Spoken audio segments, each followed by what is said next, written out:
This single sheet here is just for the fractional part of IEEE binary floating point, converting the fractional part on the right side of the decimal point to binary floating point. This is also covered in the number representation talk, which has other forms of character and number representations. And so this is redundant. You don't need to listen to this one again. However, if you'd like to, this is how you do it. So you take what's on the right-hand side of the decimal point and you multiply by 2. This is just the methodology to do it. We're not going to prove it in this class how it works.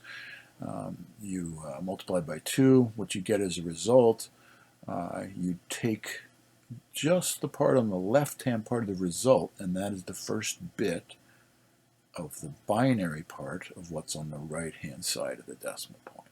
So you see it's you get this 0.3125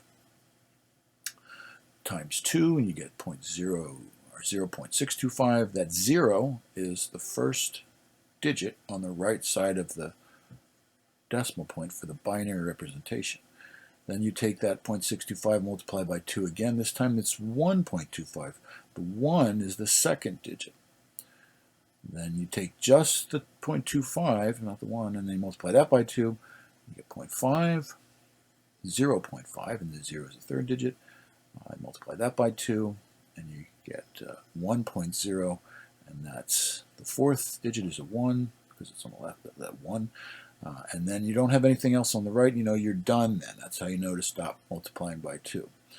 And then you want to wait and look in the other examples for what goes on after that to put it in a normalized form, where you've got to get it into some scientific notation as a power of 2. And the normalized form, it means that you have it 1 point something. And so that's what you will you'll do to get in a normalized form, and that's how you do the full bit representation. Then you've got to do this this exponent part. You'll see what's the 10. You'll say what's this 10 and 127? What's going on there? That's explained in the example. You'll see to give you a range of numbers that you actually put in the bit representation in the field of bits for what you're calling the exponent. In the representation, it's actually transformed from the actual exponent. So look at the example for that. Again, this little lecture here is just redundant essentially to what's in the number representation lecture.